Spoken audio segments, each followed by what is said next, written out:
Hai semuanya, jumpa lagi dengan kami di channel Moviesku. Pada tahun 1980-an, seorang supir taksi di Seoul mengantarkan seseorang wartawan asal Jerman untuk menyelidiki isu kerusuhan di Gwangju yang tanpa sengaja membuatnya menjadi seorang pahlawan. Kisah ini terinspirasi dari kejadian nyata yang merupakan peristiwa bersejarah Korea Selatan. Alur cerita kali ini akan membahas film aksi sejarah Korea Selatan yang berjudul A Taxi Driver yang diproduksi tahun 2017 oleh The Lamb dan disutradari oleh Jang Hoon, serta dibintangi oleh artis terkenal seperti Song Dang Ho dan Thomas Krentzmann. Sebelum kita mulai, seperti biasa, apabila nantinya kalian menyukai keseluruhan video ini, jangan lupa untuk menekan tombol like dan subscribe ya, serta menyalakan lonceng notifikasi agar kalian tidak ketinggalan video-video terbaru dari kami. Oke, tidak perlu berlama-lama, selamat menonton.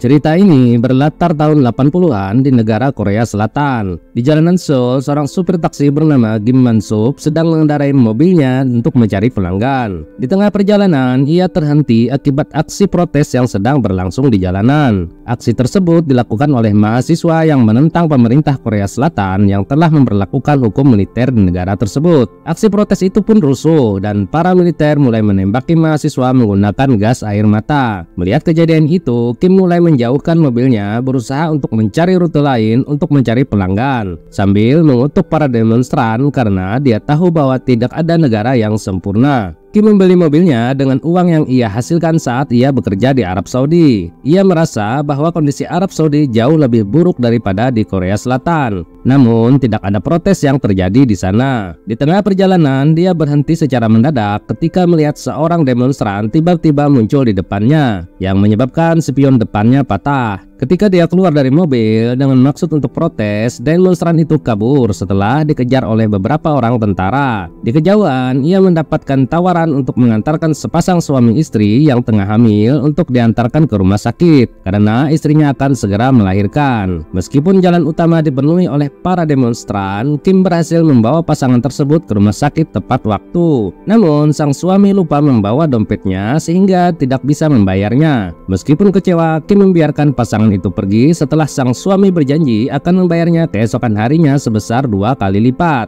Jelas terlihat bahwa Kim adalah pria baik yang peduli dengan orang-orang sekitarnya. Kemudian dia kembali ke rumahnya. Kim merupakan orang tua tunggal yang tinggal bersama putrinya Eun Jong setelah sang istri meninggal beberapa tahun yang lalu. Dan dalam keterbatasannya, dia terus berusaha menyediakan segala kebutuhan untuk putri satu-satunya. Meskipun kurangnya kasih sayang, putrinya tersebut memahami situasinya dan sangat mencintainya. Kim menemukan putrinya sedang tiduran, dan saat dia sedang menyapanya, dia memperhatikan bahwa putrinya terluka dan dengan cepat menyimpulkan bahwa luka tersebut adalah akibat ulah dari putra si pemilik rumahnya. Dengan marah, Kim pergi ke rumahnya, namun dia dihadapkan pada situasi yang berbeda dari yang dia harapkan. Pemilik rumah itu dengan keras menegur Kim dan karena putrinya telah menyakiti anaknya. Dia mengatakan bahwa putrinya sangat kasar saat bermain dan Kim harus mendisiplinkannya. Selain itu, si pemilik rumah juga mengingatkannya bahwa tagihan sewanya sekarang sudah mencapai 100.000 won dan dia tidak bisa menanggung utang sebesar itu dari Kim, serta meminta kepadanya untuk segera melunasinya. Meskipun begitu, Kim berjanji untuk berbicara dengan putrinya dan pergi tanpa mengeluh. Keesokan harinya, Kim membawa taksinya ke bengkel untuk memperbaiki spionnya yang rusak kemarin. Dia mendengar dari mekanik tentang beberapa masalah pada taksi tuanya, terutama dengan mesinnya yang mungkin akan segera rusak. Kim mengatakan bahwa dia belum ingin melakukan perbaikan karena dengan kondisi keuangannya yang sekarang sulit baginya untuk membayar sewa, perbaikan mobil, dan biaya sekolah untuk putrinya. Ketika sedang makan siang dengan nasi putih dan lauk sambal, dia dipergoki oleh temannya yang prihatin dengan keadaannya. Kemudian mentraktirnya untuk makan di kantin. Di Jepang, 4 jurnalis berkumpul di sebuah restoran dan membahas isu-isu di dunia. David John dari BBC memberitahu Peter, seorang jurnalis Jerman, bahwa Korea Selatan telah memperpanjang hukum militer dan ketegangan sedang meningkat di negara tersebut. Peter tertarik dan ingin meliput berita ini. Keesokan harinya, Peter pergi ke Korea Selatan dengan menyamar sebagai seorang misionaris. karena wartawan tidak diizinkan untuk memasuki negara tersebut. Dia menemui salah satu wartawan lokal di sebuah kafe yang memberitahunya tentang situasi yang semakin memburuk dari hari ke hari. Semua pemimpin oposisi beserta beberapa wartawan telah ditangkap. Dia juga memberikan sebuah buku catatan harian kepada Peter yang berisi aturan-aturan bagi para wartawan, di mana salah satunya menyoroti larangan untuk menyebutkan Guangzhou. Provinsi Guangzhou telah ditutup dari daratan dan tidak ada berita dari tempat tersebut selama beberapa hari. Jaringan komunikasi telah terputus, bahkan seluruh surat kabar lokal Guangzhou telah disensor untuk mengecoh bocornya berita. Peter memutuskan untuk pergi ke sana untuk merekam berita dari sana dan meminta pria tersebut untuk menyediakan taksi untuk perjalanannya ke Guangzhou. Sementara itu, di kantin serikat pengemudi taksi, saat sedang asik makan bersama temannya, Kim secara tidak sengaja mendengar seseorang pengemudi membicarakan bagaimana seseorang akan membayarnya sebesar 100.000 won hanya untuk perjalanan ke Guangzhou dan kembali sebelum jam malam berlaku. Pelanggan tersebut adalah orang asing yang bersedia membayar dan memberi tip dengan jumlah uang yang besar. Ketika temannya sedang asik memperhatikan, Kim segera menghilang dan membawa taksinya pergi untuk mendahuluinya sebelum pengemudi tadi sampai di sana. Saat tiba di lokasi penjemputan, dia bertemu dengan Peter bersama temannya yang sempat protes bahwa dia memesan taksi dari perusahaan bukannya taksi pribadi. Namun dia meyakinkan bahwa taksi perusahaan sedang sibuk semua. Jadi akhirnya dia menawarkan diri untuk pekerjaan ini. Meski dengan bahasa Inggris yang tidak jelas, dia akhirnya berhasil meyakinkan mereka berdua. Sesaat kemudian Kim menyuruh Peter untuk masuk dan segera membawanya pergi. Saat teman Peter memanggil taksi, pengemudi tersebut mengatakan untuk mencari taksi lain saja dikarenakan taksinya sudah dipesan untuk perjalanan ke Guangzhou.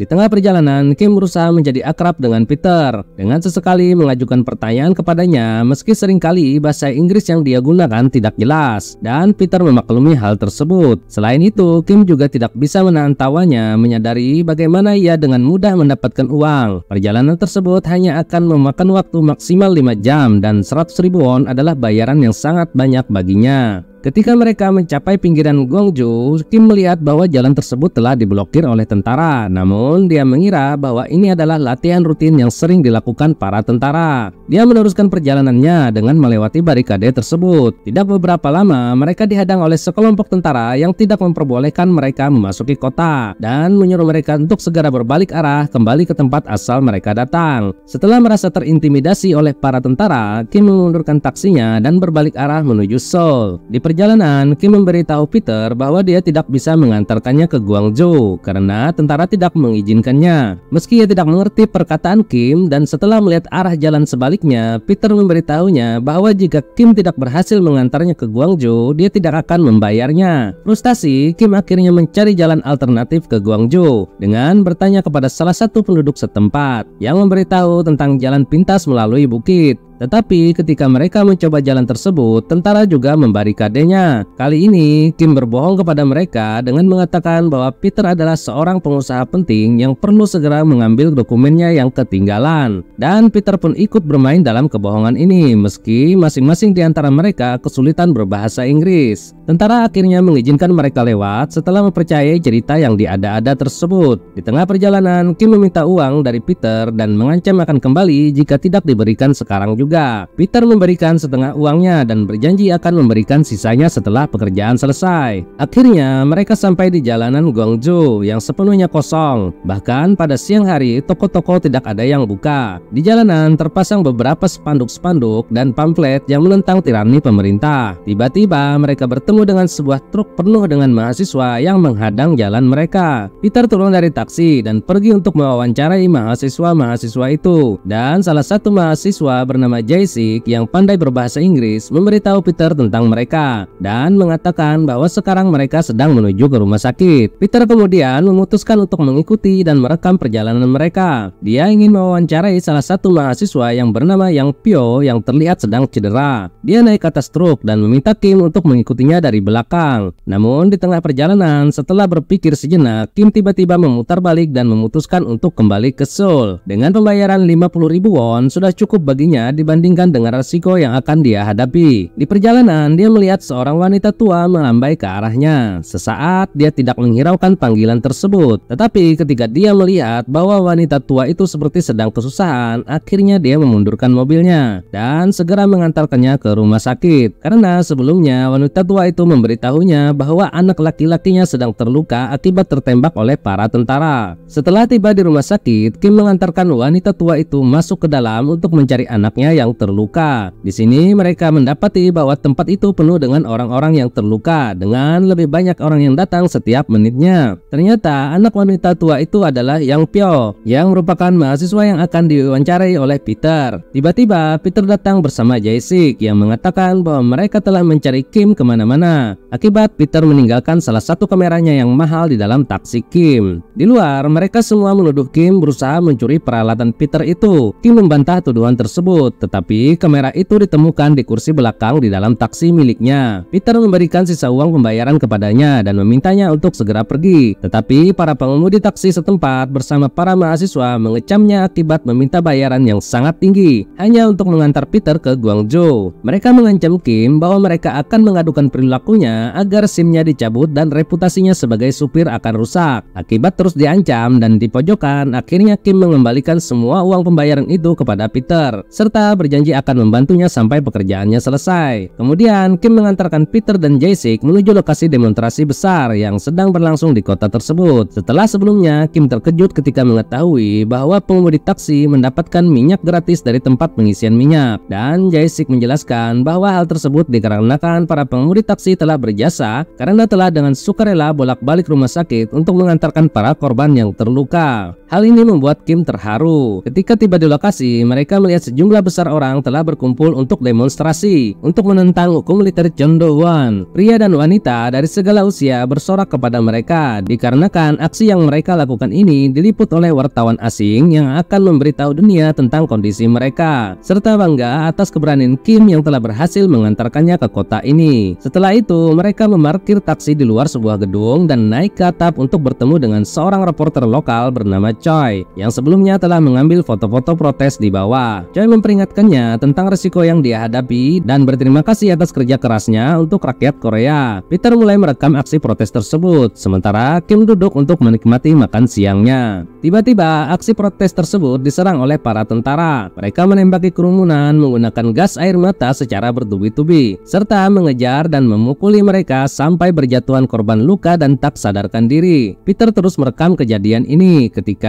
para tentara menganiaya para demonstran secara sadis serta menyeret mereka di jalan ketika mereka sudah tidak bisa bergerak. Bahkan orang tua dan wanita pun tidak luput dari aksi mereka. Melihat kejadian tersebut, Choi, Peter, dan Jae-sik bergegas turun ke jalanan dan Kim dengan enggan mengikutinya. Mereka mencapai jalanan yang penuh dengan gas air mata dan menyaksikan kekejaman yang dilakukan oleh tentara secara langsung. Kim ketakutan dan mencoba menarik Peter pergi ke lokasi yang lebih aman, tetapi Peter tidak mau pergi dan bahkan secara tidak sengaja menjatuhkan kameranya. Sebentar kemudian protes berubah menjadi kerusuhan dan tentara dipaksa untuk menggunakan kekuatan brutal dan bentrokan pun tidak bisa dihindarkan. Polisi berpakaian biasa melihat ada seorang reporter dengan kamera di tengah kerumunan dan dia segera memerintahkan anak buahnya untuk menangkap Peter. Ketika mereka akan menangkapnya, Kim, Jae-sik, dan Peter bergegas menuju taksi mereka dan meskipun butuh waktu untuk bisa menyala, mereka berhasil melarikan diri sebelum sempat tertangkap. Mereka langsung mengantar Jae-sik pulang, tetapi tiba-tiba taksi milik Kim mengalami kerusakan tepat di depan rumah Jae-sik. Secara kebetulan, supir taksi setempat datang dan segera membantu mereka dengan menarik taksi milik Kim menuju ke bengkel untuk diperbaiki. Mengetahui bahwa banyak peralatan mobil tersebut yang rusak, bahkan mengingat mencari suku cadang di kota ini cukup sulit, mereka semua menawarkan agar mengambil suku cadang dari mobil-mobil milik mereka. Di tempat lain, seorang polisi berpakaian biasa melaporkan kehadiran Peter kepada atasannya bahwa dia menyamar sebagai seorang misionaris yang datang dari Jepang dan dibantu oleh seorang pengemudi taksi Seoul. Oleh sebab itulah, para tentara di perbatasan kota membiarkannya lewat. Di bengkel, karena perbaikan akan memakan waktu cukup lama dan bahkan akan melewati jam malam, Kim mulai panik mengingat putrinya sendirian di rumah dan tidak bisa menelponnya. Dia merasa frustasi dan ketika Peter yang tidak mengerti situasinya mencoba memberikan uang kepadanya berharap bisa membuatnya merasa lebih baik, Kim malah marah-marah kepadanya. Mereka pun terlibat dalam pertengkaran yang mengakibatkan hidung Kim berdarah akibat saling dorong dan suasananya menjadi lebih canggung. Kemudian seluruh rombongan pergi ke rumah Yu berharap bisa melupakan kenangan buruk yang baru saja mereka alami. Mereka makan malam bersama sambil sesekali bercanda. Mendengar Kim bertanya kepada Peter menggunakan bahasa Inggris, mereka semua terkesan dengannya bahwa seorang supir taksi bisa berbahasa Inggris, meski sebenarnya bahasa yang dia gunakan seringkali susah untuk dipahami oleh Peter. Saat mereka sedang asik bercanda, tiba-tiba terdengar suara ledakan yang sangat keras yang membuat mereka semua terkejut, serta mencari tahu apa yang terjadi melalui atap rumah. Di kejauhan, mereka melihat kobaran api yang menyala dan Yu mengatakan bahwa api tersebut berasal dari stasiun televisi, yang kemudian diberitahu oleh sepupunya di bawah bahwa orang-orang mulai berkumpul dekat dengan gedung stasiun televisi yang terbakar tersebut. Ketika mereka tiba di lokasi kejadian, Peter langsung merekam peristiwa itu yang secara bersamaan datang puluhan kendaraan militer ke tempat itu. Kegiatan Peter ini kemudian dilihat oleh tentara berpakaian biasa yang segera berhenti dan berusaha menangkap mereka. Menyadari hal tersebut, J6 segera membawa mereka untuk melarikan diri yang diikuti oleh beberapa orang tentara berpakaian biasa yang mengejar mereka. Saat berlari menaiki tangga, Peter tidak sengaja menjatuhkan roll film miliknya, dan ketika dia akan mengambilnya, dia dicegah oleh J6 yang menyuruhnya untuk tetap lari sementara dia sendiri akan mengambilnya. Saat itu juga J6 tertangkap, dan ketika dia diancam akan dibunuh, dia berteriak memberitahukan kepada Kim dan Peter bahwa dia tidak bisa menahan para tentara ini lebih lama lagi, dan meminta kepada Peter untuk terus berlari serta menyiarkan berita tentang kejadian Guangzhou ke seluruh dunia. Dalam pelariannya, Kim dan Peter berpisah untuk mengejar para pengejar. Namun salah satu pengejar berhasil menangkap Kim dan segera menghajarnya untuk meminta lokasi persembunyian Peter. Namun Kim tidak mau mengatakannya. Hal ini membuat tentara tersebut marah dan mulai mencekik Kim sampai dia hampir lemas. Ketika dia tiba-tiba dipukul dengan keras oleh Peter sampai membuatnya pingsan. Akhirnya mereka berdua berhasil melarikan diri dan tiba di rumah Yu, tetapi J6 tidak kembali malam itu. Kim menceritakan kepada Peter tentang kehidupannya, bagaimana ketika istrinya sekarat yang memintanya untuk membeli taksi untuk merawat putri mereka daripada menghabiskan uang untuk perawatan lebih lanjut. Kim menyetujuinya demi masa depan putri mereka, dan dialah satu-satunya keluarga yang dimiliki oleh putrinya. Keesokan harinya, Kim memutuskan untuk pulang ke Seoul. Ketika mobilnya mau keluar, dia dihadang oleh Yu yang memberitahunya bahwa seluruh pasukan penerjun sedang mencari-cari taksi Seoul sambil memberikan plat nomor Guangzhou beserta peta jalur tersembunyi keluar dari kota tersebut. Selain itu, dia juga memberikan uang dari Peter untuk perbaikan mobilnya, meski sempat ditolak oleh Kim. Yu memintanya agar sekali-kali mengunjunginya, serta berharap suatu hari nanti anak-anak mereka bisa berkumpul untuk piknik bersama. Kemudian Kim pergi meninggalkan kota Guangzhou, kembali pulang menuju Seoul. Di tengah perjalanan, dia mampir di suatu daerah untuk melakukan perbaikan mobilnya. Karena memakan waktu lumayan lama, dia pergi mencari sepatu untuk putrinya sebagai oleh-oleh serta melakukan panggilan telepon kepada si pemilik rumahnya untuk menanyakan keadaan putrinya yang ternyata baik-baik saja. Di restoran sambil menunggu makan siangnya, dia mendengar orang-orang berbicara bahwa telah diberitakan di televisi kerusuhan yang terjadi di Guangzhou tidak hanya diakibatkan oleh mahasiswa yang radikal, tetapi juga telah disusupi oleh orang-orang komunis garis keras. Bahkan penduduk di sana ada yang menyewa gangster dari Seoul yang mengakibatkan banyak tentara yang tewas saat kejadian. Bahkan koran-koran pun memberitahukan hal yang sama. Di perjalanan saat sedang menyetir, Kim bimbang dengan keputusannya. Setelah menyaksikan kekejaman yang terjadi di Guangzhou, tidak tahan dengan semua kebohongan yang dia dengar, kemudian dia berbalik arah dan memutuskan untuk kembali ke Guangzhou. Setelah sebelumnya, dia menelpon putrinya untuk memberitahukan bahwa dia akan pulang terlambat. Setelah sampai, dia menyadari bahwa konflik telah mencapai tahap yang lebih parah dan tentara sudah mulai membunuh siapapun yang berprotes tanpa membedakan apakah mereka ikut atau tidak. Dia pergi ke rumah sakit yang menemukan Peter sedang dalam keadaan syok dan melihat Yu yang sedang menangis di dekat jenazah J6. Ternyata perwira tadi malam sebelumnya telah membunuh anak itu. Kemudian dia memberikan semangat kepada Peter agar dia merekam semua keadaan di rumah sakit ini serta memberitahukannya kepada dunia tentang kekejaman yang terjadi. Sesaat kemudian, Peter memutuskan untuk merekam kejadian di lokasi demonstrasi, yang mana sebelumnya dia diberitahu oleh seorang supir taksi bahwa para tentara penerjun telah menembaki orang-orang, serta dia menyuruh Kim untuk pulang. Namun Kim sudah bertekad apapun yang terjadi, dia akan tetap membantu Peter sampai akhirnya dia nanti mengantarkannya ke bandara. Di lokasi demonstrasi ini, mereka menyaksikan pemandangan yang sangat memilukan, yang mana banyak korban tewas dan terluka. Bahkan orang yang mencoba menyelamatkan korban pun juga ikut ditembak. Meski sudah mengibarkan bendera putih, mereka tidak luput dari sasaran tembak. Tidak tahan melihat korban terus berjatuhan, Kim bersama supir taksi lainnya membawa taksi mereka ke garis depan untuk membuat barikade. Meskipun perbuatan mereka ini tidak banyak membuat perbedaan, namun mereka berhasil mengamankan sebagian korban yang terluka, walaupun rentetan tembakan terus menghujani mereka. Ketika mereka mulai putus asa, Yong Pyo datang dengan mengendarai sebuah truk untuk memperkuat barikade, dan segera orang-orang berhamburan pergi untuk menyelamatkan yang terluka. Belum selesai mereka melakukan hal tersebut, tiba-tiba tembakan gas air mata menghujani kerumunan, diikuti barisan tentara yang berlari melewati barikade dan mulai menembaki orang-orang sampai tidak ada yang selamat. Dan kejadian ini terus direkam oleh Peter meski terlihat kesedihan di wajahnya, seolah tidak percaya apa yang sedang dilihatnya. Sesaat kemudian reporter Choi memberitahu Peter untuk segera pergi karena tentara sudah semakin dekat dan khawatir dengan keselamatannya. Sementara Io meminta kepada Kim agar mengantarkan Peter sampai ke Seoul dengan selamat agar dunia bisa melihat penderitaan mereka serta mengungkap semua kebohongan di kota ini. Mendengar permintaan mereka, Kim dan Peter bergegas pergi meski sempat dikejar oleh beberapa orang tentara berpakaian biasa. Kim dan Peter melewati jalanan sempit untuk mencapai pinggiran kota, namun tetap saja ada barikade militer di rute ini. Karena tidak ada pilihan, akhirnya mereka memutuskan untuk terus maju. Sesaat kemudian, para tentara menghentikan dan menyuruh mereka berdua keluar.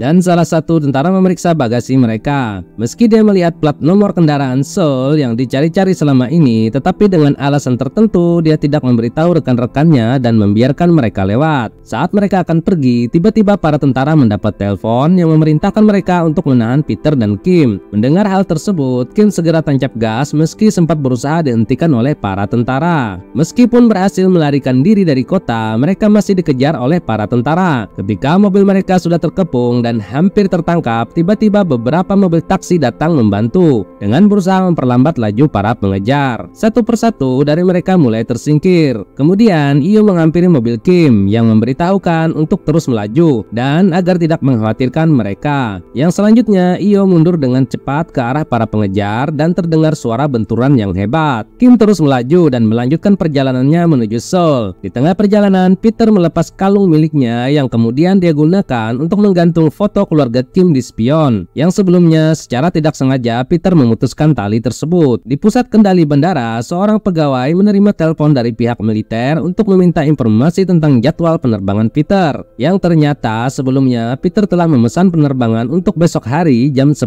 pagi menuju Jepang. Akhirnya mereka tiba di bandara dengan selamat. Di tempat parkir, mereka menyimpan roll film di dalam salah satu dari 3 kotak permen. Peter sangat berterima kasih kepada Kim atas semua bantuan yang diberikannya, dan ia meminta nomor teleponnya agar bisa membayar kerusakan pada taksi ketika dia kembali ke Korea. Namun Kim tidak ingin memberinya dan hanya memberikan nama palsu serta nomor dari perusahaan dari sampul rokok yang ada di dalam mobilnya. Kemudian Peter mendaftarkan penerbangannya meski sempat dikoreksi oleh petugas, namun Peter mengatakan bahwa dia berubah pikiran dan harus segera tiba di Jepang malam ini juga dengan menggunakan penerbangan kelas 1. Sebelum berangkat, Peter mengucapkan kata perpisahan dan memeluk Kim dan berjanji bahwa dia akan kembali ke Korea untuk mengunjunginya. Selanjutnya, Peter berjalan pergi untuk memasuki pesawatnya, sementara Kim menyaksikan dari kejauhan. Pesawat itu pun berangkat. Ketika Kim tiba di rumah, putrinya sudah menunggu kedatangannya dan bingung ketika ayahnya memeluk dirinya sambil menangis. Setelah Peter dan hasil rekamannya tiba di Jepang, akhirnya seluruh dunia dapat menyaksikan kekejaman yang terjadi di Gwangju, beserta kebohongan-kebohongan yang selama ini mereka beritakan. Pemerintah Korea terpaksa mencabut hukum militer setelah mendapat banyak tekanan internasional. Beberapa tahun kemudian, Peter kembali ke Korea dan dia mencari temannya Kim, tetapi dia tidak bisa menemukannya karena berdasarkan informasi yang diberikan kepadanya, tidak ada supir taksi yang bernama Kim. Kemudian Peter dianugerahi sebuah penghargaan atas tindakan-tindakan yang telah dilakukannya untuk perdamaian Korea. Dalam pidatonya, dia mengenang temannya Kim yang telah berjuang untuk membantunya dan dia ingin berbagi penghargaan tersebut dengan Kim. Tetapi dia tidak dapat menemukannya dimanapun di Korea meski sudah terus berusaha mencarinya. Di tempat lain, Kim membaca tentang penghargaan yang diterima Peter di surat kabar dan senang bahwa temannya dapat membantu begitu banyak orang di negaranya. Meski sudah tua, Kim masih menjadi seorang supir dan masih membantu orang lain sesuai dengan kemampuannya. Dan cerita berakhir di sini. Penasaran dengan cerita lengkap selengkapnya silahkan tonton sendiri filmnya serta nikmati ketegangannya. Oh ya, jangan lupa untuk menekan tombol subscribe ya jika Anda menyukai video ini, serta beritahu kami pendapat Anda di bagian komentar. Terima kasih telah menonton dan seperti biasa sampai jumpa lagi.